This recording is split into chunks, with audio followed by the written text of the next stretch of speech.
নবী বলছেন, আল্লাহ আমার উম্মত যদি জাহান্নামে থাকে আমি কিন্তু জান্নাতে যাব না। আল্লাহ বলছেন, আপনি না গেলে তো জান্নাত উদ্বোধনই হবে না। এবার মামলা কি দাঁড়ালো? আল্লাহ পাক বলে যে আমি তাহকামুল হাকিমিন নিজেকে বলেছি, বিচার না করলেও তো জিনিসটা সুন্দর হয় না। অনবে একটা কাজ করেন, ওয়ালা সাউফা ইউতিকা রাব্বুকা ফাতারদা, আমি কাউকে বলি নাই, আপনাকে না বলেছি। ওমা আরসালনাকা ইল্লা রাহমাতাল লিল আলামিন, কারো সম্পর্কে নাজিল করি নাই, আপনাকে দিয়েছি। ওয়ালাল আখিরাতু খায়রুল লাকা মিনাল উলা, কাউকে বলি নাই, আপনাকে বলেছি। আর আমি আল্লাহ ভালো করে জানি আপনি হচ্ছেন উম্মতের দরদি নবী।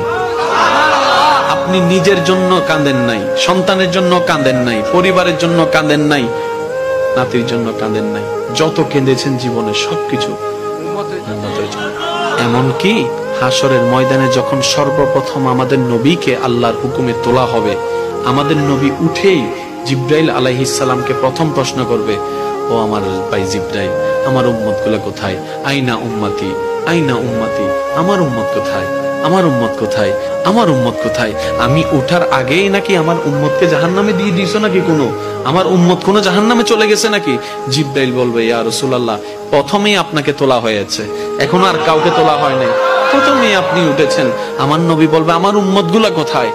জিব্রাইল বলবে, ইয়া রাসূলুল্লাহ, এখনো তারা উঠে নাই, উঠবে একটু পরে। নবী দৌড়ায় চলে যাবে আল্লাহর রহমতের দরবারের দিকে। সিজদায় যে পড়বে, একটাই কথা থাকবে, রব্বি হাবলি উম্মতি, রব্বি হাবলি উম্মতি। একটু মনোযোগ চাইবো আমি আশিকদের, রব্বি হাবলি উম্মতি, ও আল্লাহ আমার উম্মত গুলাকে আমাকে দিয়ে দাও। তো উম্মতের লিস্টির ভিতরে তো আবু বকর সিদ্দিকের নামও আছে, উম্মতের লিস্টির ভিতরে তো ফারুকে আজমের নামও আছে, উম্মতের লিস্টির ভিতরে তো সাহাবায়ে কেরাম আজমাইনের নাম আছে, উম্মতের লিস্টির ভিতরে তো আহলে বাইতের নাম আছে, উম্মতের লিস্টির ভিতরে তো তাবি তবে তাবি আল্লাহর ওলিদের জান্নাতীদের নাম আছে। এবার আল্লাহ পাক বলবে, আপনি যে বললেন রব্বি হাবলি উম্মতি, উম্মতকে দেওয়ার জন্য আপনি কে আবু বকরের কথা বলছেন? নবী বলে যে না, আমার আবু বকরকে নিয়ে চিন্তা নাই, আমার ফারুককে নিয়ে চিন্তা নাই, আমার ওসমানকে নিয়ে চিন্তা নাই, আমার আলীকে নিয়ে চিন্তা নাই। ও আল্লাহ, আমার উম্মতের ভিতরে যারা জাহান্নামের অধিবাসী হবে ওই উম্মতগুলোকে আমাকে দিয়ে দাও। আল্লাহ বিচারক হয়ে বিচারক করবেন, জাহান্নামীকে জাহান্নামে দিয়ে দিবেন। আহকামুল হাকিমের দায়িত্ব শেষ। এবার নবীকে আল্লাহ সিজদায় যাওয়ার অনুমতি দিয়ে সুপারিশ করাবেন। নবীর সুপারিশ কবুল করতে করতে নবীর উম্মতকে, আল্লাহর বান্দাদেরকে জাহান্নামী থেকে জান্নাতি করে দিবেন। জগৎ জিজ্ঞেস করবে, মওলা জাহান্নামী আবার জান্নাতি হয় কেমনে? ফেল কখনো পাস হয় না, পাস কখনো ফেল হয় না, কথা বলেন না।